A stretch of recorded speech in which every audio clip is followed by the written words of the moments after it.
So ladies, let's lift our glasses. How you doing today, Sil? Lift the glass. Oh boy. She go. Are you kidding? Now we're She going to gone. start fucking freezing. Oh shit. You're free. You froze. froze. I froze. Forever. Okay, we need to lift All the right, glasses. I'm just gonna go. Let's lift the glasses. Get this started. I'm okay. Cheers. Cheers. Cheers. Okay. All right. I got some coffee at noon, so it's not happy hour where I'm at. The Hollow Buddy. Hey everyone, greetings and salutations, and welcome to the Hollow Bunny Leadership Podcast. I'm Kristen Zeman, and I am here with my co-host, Sylvia Moyer. Sylvia, we haven't had a chance to talk so much, so I don't know what adjective to use for you. What kind of mood are you in today? Last time it was edgy. Time before that was effervescent. I think And ornery. Ornery? Mm-hmm. Okay. I think I'm just solid. I'm positive and optimistic. Oh my gosh, I love optimism. That's wonderful. So, Hollow Bunnies, thanks for joining us. Solid Bunnies, actually. Thanks for joining us. We are so glad you're here. Sylvia and I are both former police chiefs, but the Hollow Bunny podcast is not just for cops. This podcast is for anyone interested in talking about life and leadership, particularly the lessons that we have learned about both. And those lessons fill up the Hollow Bunny metaphorically. So we have so many listeners out there today, and I know that they are very excited for our guest today. So tell us, who is filling our bunny? Kristen Zeman. Our guests come into our field of view.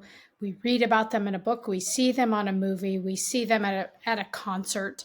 We meet them on the streets. They come to us from an array of places. Some are colleagues, some are people that we know personally, some are both. And today we have Police Chief Jennifer Gonzales as our guest. Jen Gonzales has been in policing for quite some time. She started in Northern California at one agency. She went to another as a second in command. She ascended. It was the right and perfect time for her to become a police chief. And she is the police chief in Napa, California. She is a graduate of the FBI National Academy. She's done a lot of amazing things. And all around, she's a police chief, but she's also a remarkable leader and incredible human being. She's one of the most kind people I've ever met and tough as nails. So we want to dive into that. And you know, Kristen, we got a lot of mail. We got a lot of fan mail after I talked about Chief Gonzales is wildly successful and doesn't make her bed. So Hollow Bunny Leadership Podcast listeners, we are going to dive into this entire thing and find out how can someone be so incredible and not make their bed. We're going to break this whole mystery apart. Are you ready, Kristen Zeman? I'm ready. Are you sure it was fan mail that we got, or was it hate mail? Can you tell the difference? Kristen, why distinguish? Why distinguish? Let's welcome. You know what? You're so right. Yes, welcome. It's Chief mail. Gonzales. Welcome to the Hollow Bunny Leadership Podcast. We're glad to have you. Welcome. Thank you. It's an honor to be here. And I'm ready for the bed making wars. Yeah, let's tackle the elephant in the room, because we are largely divided, hence the hate mail that we're not calling hate mail about making beds. As you know, that Sylvia and I are bed makers. First thing I do in the morning after my cold plunge is make the bed. And we are struggling to understand how you can attain the level of success that you have attained. Makes no sense. And yes, in life. And how did you do that without making your bed? Well, let's start with that. Well, that is a novel goal for many people who need goals. I think that it's okay for others that don't have to have lofty ideals straight out of the bed. And this is no disrespect to Admiral McRaven. I mean, obviously he knows what he's doing. And he's the make your bed so you've accomplished something today, as have millions and millions, just like your listeners, millions and millions of people who make their bed every day. And kudos to them. I just don't, that's not on my list of things to do. I do make it. I'm not a total animal. Let's clear that up for the listeners. She's not a monster. Because I have gotten some grief since your past episode, so people are listening to this podcast. However, I do make it straight out of the dryer, nice and warm, perfect bed, and then Okay. I leave it like I like it. Yeah, it was So comfy when like I left. I just fluff it over. yummy. And Okay, then so like yummy and receiving. So So- like you like to look at your bed so it's inviting and a little disheveled, and this unmade bed is just like your warm and happy place. Okay. it's pulled up. I mean, it's presentable. If like the firefighters had to come into the house for some reason, I've got everything presentable. It's just not tight corners and perfect like the first time straight out of the dryer. All right. So Chief Gonzales, we have debates about this, right? And you're showing I know. that someone could be wildly successful and just get out of bed and just kind of whatever and get on to work and be totally put together in other spaces in their life. So, you're a myth breaker, you're a myth buster. Is that what I'm hearing? That's how I'm saying it. We'll see if that's true. But there are two things though I want to say here. Number one, I have to make an observation that we in first responders have that you just said is, it's presentable enough for a firefighter. Do you guys think like that all the time as cops? Because I can tell you that like that thought occupies my mind is what will the firefighters, the EMTs find when they come in my house? And so it actually dictates what I wear, just because, we've been on those scenes where you're like, ooh, so Wait, do you guys think like that? Yeah, but 100%. not in the what I wear. No. Oh yeah, you no. making- What you wear if you're in a vehicle collision and they need to strip you down on the freeway, it's what you wear. It's You like your betcha. mom used to say, is like, make sure that you're wearing, good underwear in case, you get in a car accident. And I never understood what that meant until I grew up and became a cop and, saw people where I was like, oh gosh, that's an interesting choice. Of course they had no idea that a first responder is going to be cutting their clothes off. But I'm just so glad that you said that, because it's something that I think about all the time. The second thing I have to tell you is an admission, and it's something that is going to make me look like a complete asshole, but I'm going to tell you anyway. Uh-oh. So Is it about pickleball?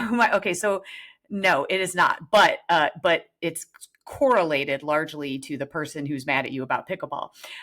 So we have a rule in my house that the person who actually gets out of bed last is the person that has to make the bed. Mhm. I love this rule because it Yes. alternates, really, I mean, on a regular basis. It just kind of depends on our schedule. But can I tell you something that I just told my wife? I just made a confession. When she is last out of bed and she makes the bed, do you know that I go and remake it because like her lines aren't straight? And I just told her this and she is aghast. And No, I'm the person that not. walks around the bed. Not only do I make the bed, I walk around the bed and make sure that it's like all square. Like that's how obnoxious I am. I just want to put that out there, just more hate mail. So I think there's help for that. I'm not quite sure. I don't know all the specialties, but I do think there's help for that. It's in the DSM Now I like something. your wife that much more. Yeah. I think she's amazing now. Yeah. That she can just fluff and go. I'm telling you, fluff and go. It's liberating. Just try it for one day. Okay, listeners of the Hollow I Bunny feel so Leadership liberated. Podcast. I know. We have the fluff and go. We have the walk around and make it again. And then, I'm going to just bring it out that this is the reason I don't hit the snooze button. Same rule. Because I jump out of bed, and if I'm not the first one, or if I'm not the last one out of bed, I don't have to make it. Yeah. Right? Okay, it's a good rule, though. Isn't that a great Can I rule? show you something? I don't know if it'll come up on your screen, but that's my snooze alarms. What do they say? Oh my God. Oh my God. What do they say? They say 4:25, 4:30, 5 o'clock, 5:15, 5:30, 5:40, and 6:01, 6:15, 6:25, 6:35, 6:36, because now it's getting real, 7:06, 7:35. Do you know that I'm having heart palpitations right now? I'm telling you, ladies, you need to let it go. Okay, God. Kristen, this is part of the therapy session for 2024. Is Jennifer Gonzales is so cool. She is a legit leader. She's a police chief. She is a serious individual, and she hits the snooze like every second. She doesn't make her bed. She is like so super chill. There's something for you and I to learn from Chief Jennifer Gonzales here. Oh my gosh, that is, I have no words. That is so I don't, hard for me. I love hey, this. You're right. Kristen, This is a Kristen, learning moment for you and I still. right. I don't want anybody to hear this, but actually I started sweating when she showed us that. Just I did ask her too. how I many, know. ask the red dot on her emails, how many. Chief Gonzalez, did you Oh want to talk about yeah. that as well? How many? Oh, Yeah. God. Do you have unread I've emails done and so texts? well, you guys. I am so good right now. Still, you've got to be proud. Celebrate the wins. 11,600 and something is pending. I don't know if you can see that. Oh my God. 11,262. Kristen fell over. I am Medic, so good. No, medic, no. Hold on, medic, Kristen. It was in the medic, 30,000s. medic. This is exactly why, Chief Gonzalez, this is why I wanted you on the show right now, because there are people we've been talking. Listen up, listen up. So she was at 23,000, Kristen, and we did an intervention. I reached but listen up. 30,000 and I got in trouble, so I deleted a bunch. Listen up, Hollow Bunny Leadership Podcast listeners. Okay, we've been talking about routines and rituals. We talked with Ted and Kristen and Lieutenant Steve Gordon, all these folks about their rituals. Get up. When you drink coffee, when you cold plunge, what do you eat? What do you do? When do you meditate? What is your routine? When do you sauna? And we're talking about the rituals and the routines. And this is the perfect time to introduce Chief Jennifer Gonzales, who's like, fuck it. I just do whatever comes to me. I'm just like happy Okay. and I am back. Now, Kristen, have you gotten off the floor? I'm hyperventilating. Like even Okay. I can't have Lean like any in. unread Let's emails explore or this. that I haven't. I want to talk about this. Okay, so Let's explore it. Chief Jen, Yes. do you have do you have a certain ritual or structure? So what are the things maybe that keep you on task? What is your time management system like? Tell me something that I can relate to. Right now, All right. you're Can like you have a another sip unicorn. first? Yeah, I have a would, sip, and then I'll yeah. tell you. Can you get Okay. it swallowed it? This would Because have I been don't more, want it spilled on the screen. Chief, this would have been more apropos to have this time during happy hour because it's morning now, so I'm drinking coffee. But with No. your Oh, that's gonna get connection hammered. it is coffee. Yeah. But anyway, please carry. I've got my coffee. I've got my caffeine. So please, Okay. please enlighten me. Help me. So, in addition to the alarms that are strategically placed, did you know that Apple also lets you squeeze it and hit it at any point, and it just resets for a little later reminder? So it'll set your alarm off again. So you don't have to get up on the first one. You have opportunity to expand in your sleep. And sometimes that is the deepest, best sleep ever.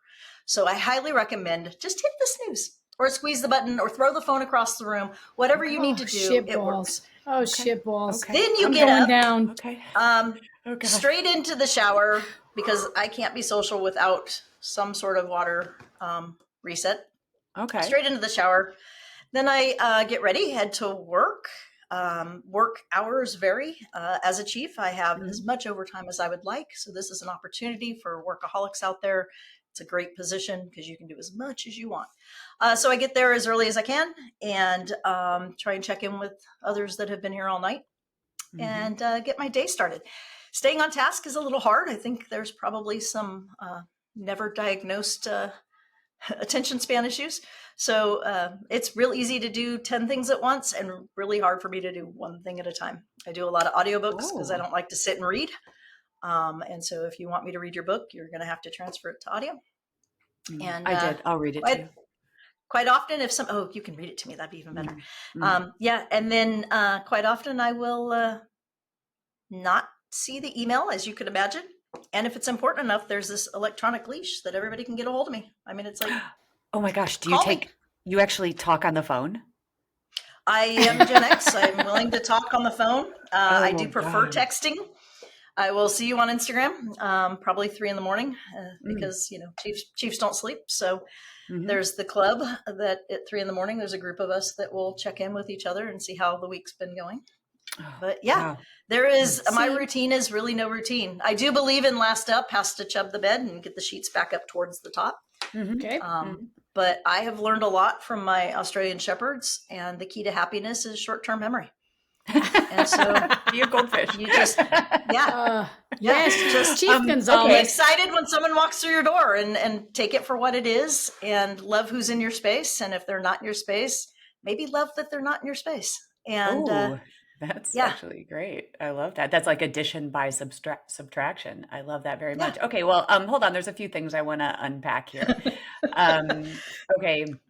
So I understand, like the attention deficit thing. I think I'm undiagnosed as well. But so tell me about your desk. Do you have things strewn around, or do you have things in nice Today little it piles? is immaculate, Mm, immaculate. why Because I is took that? all that off my desk and shoved it on the other side of the room where the camera can't see it. No, because I knew you two were coming. And so, yeah, I Okay. had to make some change. Yeah, positive Okay. change. I'll I, structurally put it all back. okay. There I are need to strategic piles. I Sil, are need you to okay? intervene Sil, here. are you okay? I need to intervene. You okay, buddy? Here's the thing, perfect timing in the world, right? And what I find so mind-boggling about Jennifer Gonzales is she's so successful and she meets deadlines and she exceeds expectations and she's totally got her shit together. And it makes no sense to me because I'm like, how do you have your shit together if you have 11,000 emails and you don't make your bed and you have it makes no sense to me. But isn't that the beautiful thing? Isn't that Mm-hmm. Well, do you something want So the to? what? true Wow. secret? Yeah, I would love the secret. Yeah. Buckle up, Have an bunnies. amazing team. Have What? an Oh, amazing team. We yeah. cannot do what we do alone. Mm-hmm. And if you think that you're leading an organization or a team or a department or whatever you're running, you think you're doing it all by yourself and the world needs to give you accolades, then you're in the wrong business. It's not Hollow about Bunny, you. It's about your people. Hollow Bunny listeners, I would like you to get your pencil and your legal pad and take a Yes. page out of Sylvia's book. And I want you to Yes. write that down because that is something that is a little nugget of substance that is going into your bunny is Yep. it's about trust in teams. Now, my follow-up question to that is, can you delegate then someone to make your bed? Yes, I surmise you could if it was a priority. Yeah. Well, Okay. and here's the Okay. thing. There was this great book called The Checklist Manifesto, where this medical doctor argued that with all the complex things that we're doing now, we have to have basic checklists for the basic things, right? That's a different kind of structure. And so what engaging and being a colleague and friend of Jen Gonzalez has provided me is this incredible portal into a different way of doing things, but with an equal and often better outcome. So the rigidity in which some people approach work works for them, right? The Mhm. kind of the foundation of the key things that need to be done, Chief Gonzalez is precise with. You are immaculate and precise and professional. It's a different kind of wrapper because you're just like, okay, Mhm. whatever about that thing. And I think what it does is it widens our field of view, right? It widens our field of view to say, hey, just different approach, even better outcome or equal outcome. And it's a super Mhm. interesting thing. And I have to think, Jen, that helped you as you moved departments. Because when you move departments, and Kristen didn't have this experience, when you move departments, you have to have a fluidity to you. What do you say about that and bringing kind of your approach when you moved departments? Help us understand that from a leadership Well, perspective. first, I think the reality is for people that are contemplating changing organizations. We're in the Silicon Valley, so in the tech world, if you're in a space for 18 months or whatever, you're starting to get stale. In public safety, the view is always you're going to start your career and end your career 30 years later at the same place. And so that's where I was raised. I was raised since I was 18 when I got into law enforcement. So this is all I've ever known as an adult. And for me, it was you don't move around. You're loyal to the department as opposed to loyal to the profession. And it was very hard to even think about it. In fact, it made me sick even looking for a job. But I had friends and I had support and I had a great family. And so that allowed me kind of the latitude to consider an option of going somewhere else. When I made that change, again, that support team gave me the guidance the whole way and being willing to listen to people and understand. Fenway? That's not my dog. so- that ain't Fenway. He's Oh, sleeping. okay. Oh, okay. We come to you from around the globe in a variety of places. We're an agile Millions and podcast. millions of listeners. Agile podcast. Reaching all your people. Yeah, but I think that that's just part of it, right? Is understanding, and I will, for the soccer players that are listening, it's running with the ball and someone tries to slide tackle you, and you either go down because you're so rigid, or you just kind of finesse and maneuver around it. Maybe you lost the ball, maybe you didn't, but you stay on task and you stay part of the team and you rely on your team for that support. And I've been a team sport player and fan, sporty ball for Kristen. And we just have to wiggle with it, right? And figure it out. And being too rigid gets you trapped. So when I changed departments, it was cool. What's the culture? What's the game? I know the concept, right? I understand policing, but each department has a different juge. And so what's that? We did a DISC assessment when I first got here. We had a leadership training that included the DISC assessment, where you fill out your personality. And, some people are stronger, DIS and C, they're stronger in different areas. And they have you pencil back then. And I colored in all the little sections, and then they're like, well, what the hell's that? You're supposed to only color the section that your number goes up to. And I'm like, yeah, that's where my number goes. And it just filled the boxes. And they're like, well, how do we read you? Because staff are trying to figure out the new boss. Mm-hmm. And they were hoping that assessment was going to give them a clue into how I respond to things. And one of them said, I said, well, I guess I'm flexible. And he goes, or a chameleon. I'm like, okay. Yeah, that's one way to look at it, right? Is can you not read me so you can't predict? Wait, so you didn't have a particular high, in one area, you were kind of all over the board? Yeah, I filled the boxes, the 4 boxes. Oh, wow. Oh, what's your And I don't know that that's a good thing. Oh, I don't know either. I don't know how to read. I don't think that there's any right or wrong or good. Yeah, well, and I don't think there's any right or wrong or good or bad. I think it's just it's just another tool for introspection, about, how we process things and how we get things done. What do you come out on the DISC still? I think I'm high I and D. I'm pretty close to. That's what I am. High I. You and I are probably the same person. Yeah, I'm high I. That's why and we then have packing D is a close second. Yeah, that is, and why we label everything. Do you label anything, Jen? Do you have any labels in your house or your office? Oh my God. Oh, redeemed. See. Yeah. That's a contradiction. Own 2 label makers. No, everything except the dog. Yeah. Okay. No, how do we reconcile that? Okay, wait. I'm flexible. Remember, I'm all 4 boxes. Yeah. All 4 boxes. And I'm telling you, I'm not exposing any secrets, but the most organized home I've ever seen in my life.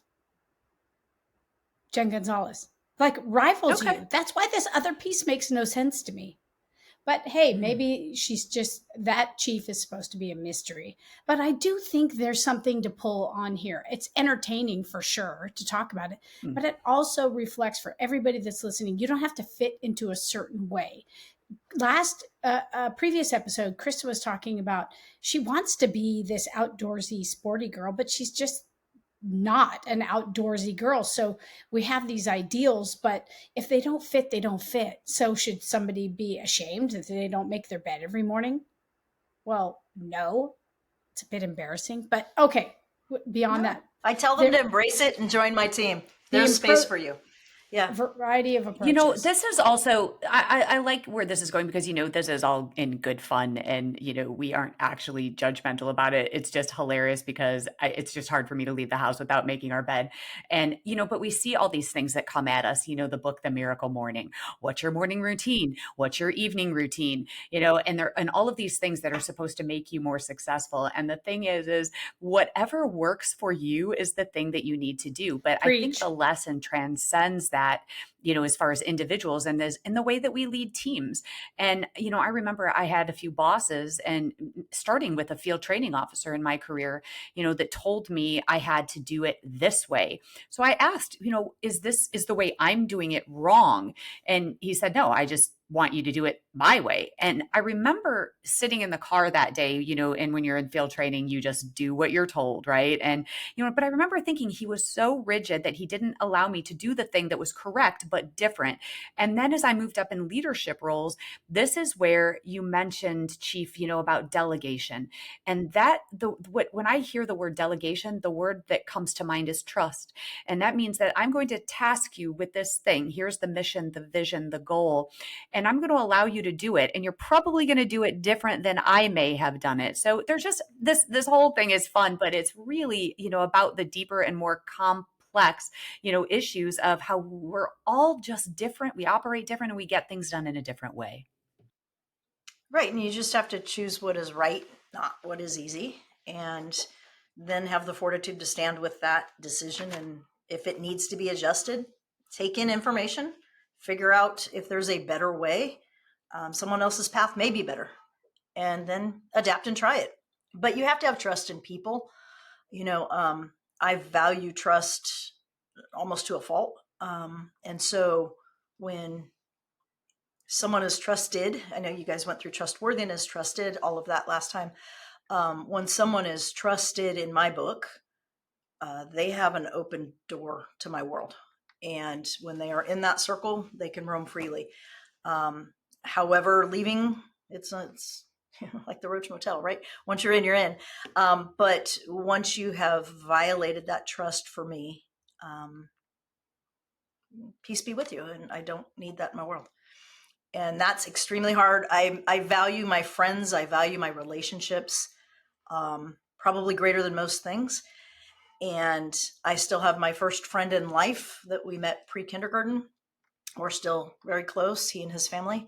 I have all of my high school, junior high and high school friends, and we still stay very close together. I value people, but I also value that trust and that respect. And I'm not saying you have to get it right every single time or you're out. Don't live on a, walk on eggshells kind of thing with me. But it's that true violation of trust. I think I've only lost a couple people in my life. So that's a big deal, Jen, because it says a lot in this year of building trust. And we kind of declared 2024 a year building trust. I do want to really shine a light on something, what you said, what Kristen said, that there is this foundational teaching in the Supervisory Leadership Institute in California that talks about the difference between preference and principle. And I think that's what you're giving people space for. So to kind of examine that, a principle is that unyielding truth, standard, or law. That is the thing that has to stand no matter what. The preference, however, is the means in which you get there. And I used to say that it is your style. It's influenced by your uniqueness, your, as Kristen used to call it, flying your freaky flag, doing you the way you do it to get to the principle. It is stylistic. And I think what we're talking about here is a leadership imperative to identify the principle, what needs to be accomplished, and then letting someone follow their own path with their own way. You give them the trust, the guardrails, kind of the nuance around what needs to kind of be achieved, but they kind of do it their own way. And I think that might just be what we are exploring in this time with you. What do you say about that? It's not for everyone, though. And you have to be cautious of that, because I have come across employees that are dynamic people that can do amazing things for the organization, but they need a little more structure. They desire it. Of course. And that's when I then am not the strongest leader for them, because I've given you the task, the mission, go. Here's the deadline. We just make sure we don't get jammed on being late. Let's roll and go do your thing and check in. And if I need to, I can check in, but I'm not the sit over your shoulder and say, now move it to the right, now go up. I don't do that very well. So if someone needs that kind of structure, one, they need to tell me. And then if they did tell me and I didn't really hear it or absorb it the way they need me to, they need to tell me again. And I know we joke of open door policies and what does that really mean? That means come in and tell me you need more from me. Mm-hmm. And I don't take offense to that. I prefer straight talk. And if we are not speaking truth with our staff, truth as we see it, and they don't have the freedom to speak that truth back to us, and it's not being offensive, it's not out of place, out of line, inappropriate in public, inappropriate in a meeting, but it's true, like, you need to get it off your chest or you're going to implode. I don't need to be the source of your stress. Say it, put it on the table. Let's discuss it. Let's digest it. I might be able to give you a better understanding from my perspective as to why we're doing what we're doing. Or you might have the secret that I don't even know. Cool. Let's change everything, right? About face and go. I don't have to have that rigidity, but I do have to have the trust. And, Syl will tease me. I'm a big Star Wars nerd. It's a level above fan. And trust is one of the greatest of gifts, but it must be earned. And that's a Star Wars thing, right? You have to have, there's lots of leadership in Star Wars. I encourage everyone to watch it. Do or do not. But There is you no do, try. there you go, right? But there is a little bit of try, because it's like, all right, let's try it. If it doesn't work, we'll just scrap it and move on. And we lost a day or we lost a whatever. But as long as we're not completely wasting our resources, let's give it a go. Let's try. But you have to trust in your staff, and you understand their mission is to put service over themselves. And as long as we are all meeting our mission, we're going to go. Let's go. So how do you reconcile on this same topic of, different people have different needs. Some have the need for autonomy while others need more structure. And yet as leaders, one of the, imperatives is that we treat everyone the same, everything is consistent. And it's so interesting because it's this push and pull. And I found that just having children, and, just using my children as in discipline is an example. One of them, all I have to do is look at them, and it is the guilt that, it's like, that's punishment enough. And the other, is, it's like this challenge of like, bring it on, kind of laughing at discipline. So two very, same DNA, but two very different ways. Same with, those in the workforce, those under our charge. There are some people, but to me, it is this, I find a struggle with, treating everyone the same. And yet you can't treat everyone the same. But as a leader, how do you reconcile that? Well, I don't know that equity is everyone gets the same, but they have the same opportunity to step up. And so for some people, and obviously we have civil service rules and things that dictate how we make opportunities available to people, but that's just government, right? And some other private sectors have it, that concept. But really, I can encourage you, I can support you, I can know everything about your family because I take the time to know people. But I can't fill out the application for you. I can't make you take advantage of an opportunity. And if you won't step up, then you miss out. That's your choice. And Star Wars, right? Choose wisely. Life's about choices. And if you cannot choose wisely for yourself, I'm not going to dictate it for you. I'm not here to babysit and be the adult keeper. We have stuff to do, and there's plenty of opportunities in this profession if you choose to. And if you choose to come do your minimum, then that's on you. Well, and I like what you said earlier as well. Sometimes, the onus is on that person. And what you said is, I rely on people to come in and tell me, hey, I need a little more structure. This is what I need from you, maybe guide me a little more than you would the next guy. So, and maybe that's kind of the key to unlocking this here is that the onus doesn't always have to be on the leader to figure it out. And, and to maintain that consistency is that I'll give you what you need, but you need to tell me what you need first. And, and then it goes back to that trust building, people won't come to you and tell you or ask you for what they need if they don't feel, that they can trust you to do that. So I think this is a two-way street. It's like we put so much emphasis and onus on leaders. And of course, but sometimes I find that, leadership is a little, potentially overrated. Sometimes, it's that, that follower, that person in your charge that says, here's what I need from you. And, I think that's maybe a different way of looking at it. Well, and good leaders need to know when to follow. Right? I mean, I don't have to be in charge of everything. I'm responsible for it all. I don't mean it that way. I have ultimate responsibility, ultimate decision. Okay, that's the definition of my title. But that doesn't mean I'm the best person at the table, the smartest, the hardest, committed to this project person. And depending on the project, it might be somebody with no title. Cool. Mhm. You're the one that cares the most, and you're the one that has all the information. You're the subject matter expert. If that's the case, you're the lead, and I'll listen from you because you know what you're doing. And if you're going off course that's not aligned with the department, then we make the correction. But why not give them the freedom? Well, and that also implies that you've built the credibility and that you are trusted, right? In a previous episode, Sunny Lee talked about being trusted, trusting, trustworthy. And this is the year of trust and building trust. And part of employees taking initiative is to step in with you, taking that initiative, is that you are trusted. And so I can't help but really put a finer point on this, that you have built a tribe. You've built, a group of folks that you have this cohesion where there is a depth, by all accounts, there's a depth of conversation and trust that gives them permission to do that. So for the folks that are out there listening to the Hollow Bunny Leadership Podcast right now and wondering, how did she do that? How does she kind of create this culture or climate in the organization where folks will just walk in and go, okay, I need more structure.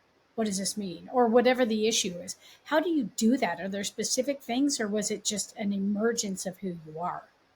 I don't know if I'm the magic bunny, right? I mean, Is but there a magic bunny? Holy shit I don't know. balls, But if there Kristen. is, y'all haven't considered that, have you? We need one. You need a magic bunny. Anyhow, maybe that's the next song, right? Have your son. It's the next song. The magic bunny. So I think that it gets back to valuing the humans. Our greatest asset is our people, right? And you've heard so many leaders say that the greatest asset's your people. I'll give you one better. The greatest risk and the greatest reward in hiring people is that we hire humans. It's the best thing because Right. only humans, you can do a lot with AI, you can do a lot with different technologies, but only humans really know how to feel and how that makes them feel and have that empathy and sympathy that helps with the approach. And so we hire humans, and then it becomes our greatest risk is we're hiring humans and they do stupid things.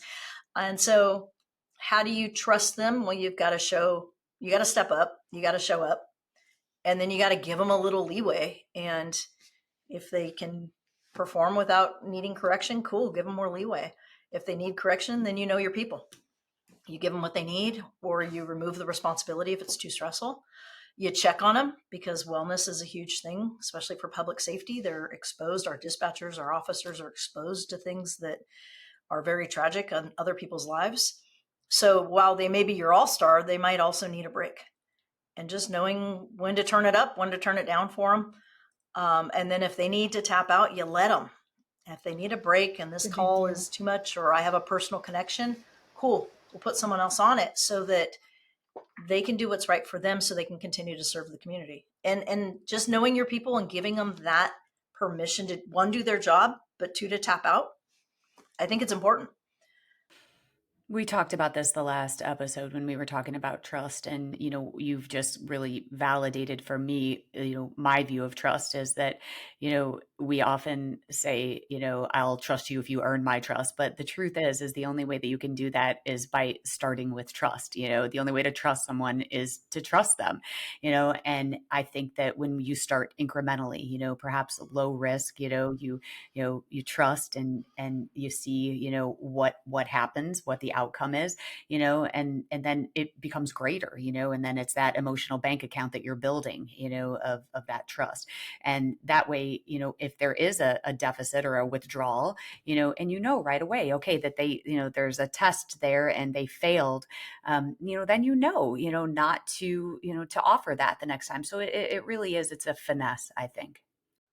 Well, and if we think about it, the community, while it's waxing and waning sometimes, the community is here to trust law enforcement's going to serve their needs. We are a department of service. And we are charged with the safety of the community to whatever extent our communities need it. And so if the average person who does not know us from anybody, they just see a uniform, if they just have this implicit trust because they've been told to trust the police or trust the fire department or the dispatchers, yet we're not trusting ourselves, what is that doing to the public? Like, why are we even in this job? And I have a leader here who will say, it's grown-ass men and women with guns and badges. They should be able to go do their job. And sometimes it's incumbent on the leaders to say what the definition of that job is, because that changes. The missions tend to be the same, but the way that we are applying the mission changes. Public needs change. But the reality is we're here to support and serve. And if we are not supporting and serving the people that are doing the work, we are failing as leaders. So my job isn't to make arrests, unfortunately. I don't get to do that anymore. I don't get to go to the bar fights and do traffic enforcement. But I do get to support those who are out there doing the work. And so for us, they have to trust I'm behind the scenes doing whatever I can to support their needs so that they can support the overall mission. Awesome. So kind of as we're getting toward the end of our time together, because we know you're a big deal, super big deal. Is there one thing that fills your bunny? And is there somebody that you look to as a leader, the way that they carry themselves, the way they demonstrate leadership, and this kind of coupling of fluidity yet discipline, and all the things, the bearing and the tact and the unselfishness, all those things. Could you put like a fine point on that for us, and then kind of conclude with what fills your bunny, Chief Jennifer Gonzales? Sure. I don't know that I have one leader that just pops into my mind, because it's almost the Brady Bunch box is getting full with different people. I was lucky. Like I said, I started at 18 in law enforcement. I had two officers that saw this kid that had drive, and they took me in and exposed me to the world that I wanted to be in.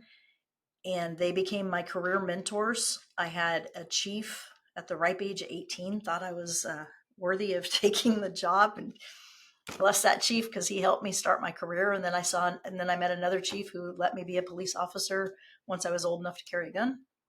And so a leader is not one face, it's many for me. And it's the people who open doors for other people, sometimes give you a nudge through the door, sometimes just let you explore it from outside and then walk away and come back later.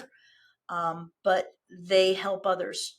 Leaders that are helping people achieve their goals, and if it's not right, if they aren't the right fit for the goals, giving them guidance on what else is out there and nudging them in a different direction, and not just saying, nope, that's your goal, go figure it out.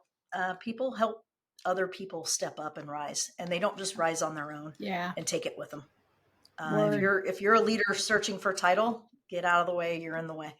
And so I would rather see people that when they rise, they bring with, right? They're turning around and helping other people up. And so to me, that leader, that person with many faces is out there. And so it's just a matter of finding your leader. What fills my bunny is my peeps. And my peeps at home, my peeps at work, my peeps on the sideline cheering me on, my peeps that are holding me accountable, that are telling me that's a stupid idea and what are you doing? And the peeps that'll answer the phone at 3 a.m. with no question. So like no question, like is my peoples. Like, wait a minute, like no question, like you say, get the keys, and we say we've got duct tape and a shovel.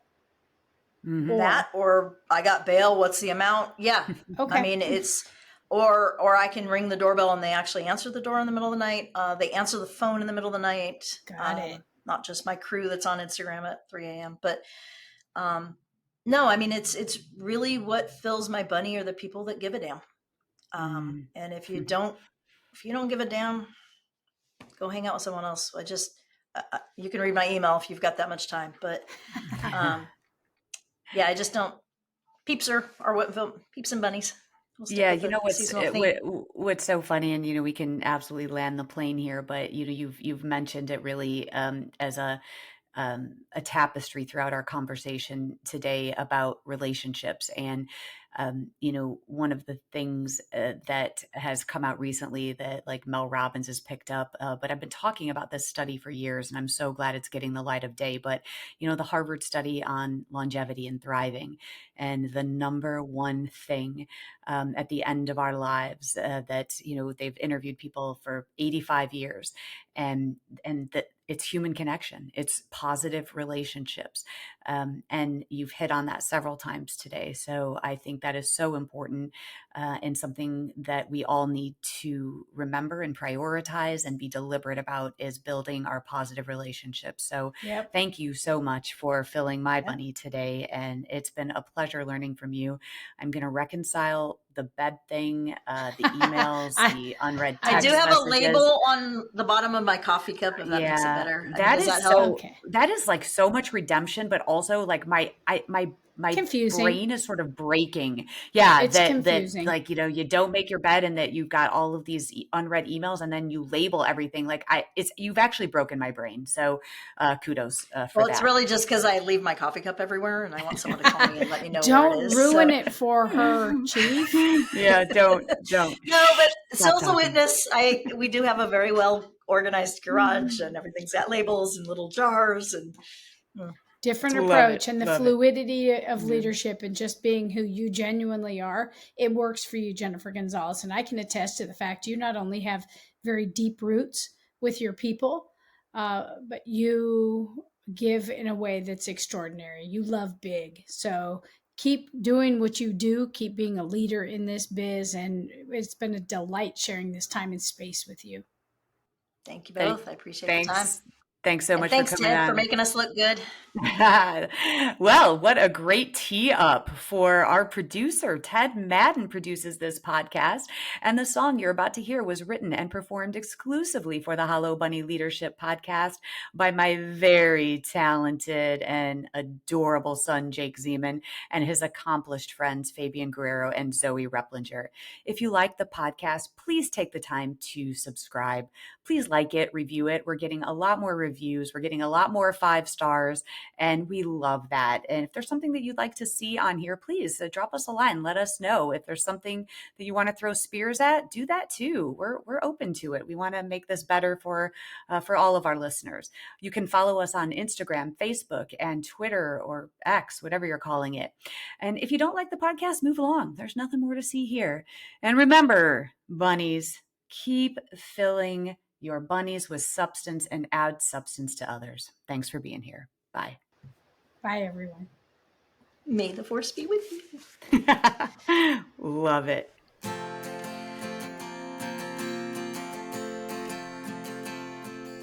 When you look inside, what do you find?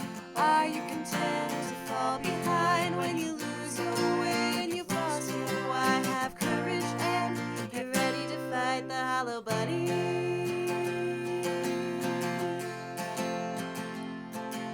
When the way ahead is covered in smoke and you're tired and scared and you're losing hope, you'll open your heart and your eyes and see a challenge and a question. Why not me? To fight the hollow bunny.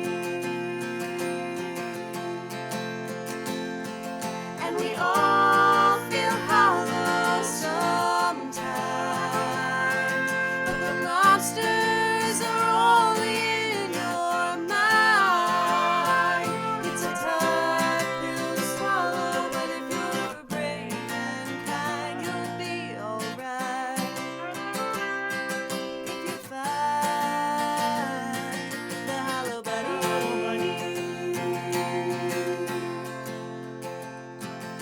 When the challenge ahead scares you to death, you tame the imposter inside instead. To change the world, you've got to start small. It takes a leader to say, I don't know it all. And I know I'm gonna fall, but I'll pick it up and come back stronger. Failing forward and moving onward, doing the hard thing and the right thing, forever fighting the hollow bunny.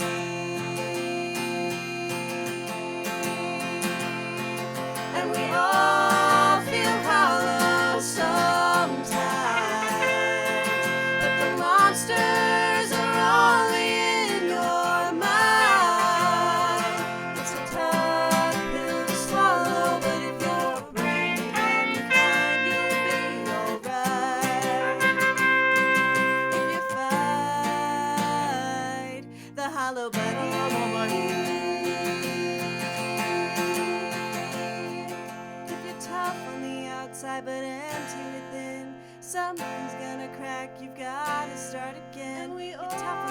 vaults of an empty within. Someone's gonna cry, we gotta start again. The hollow monster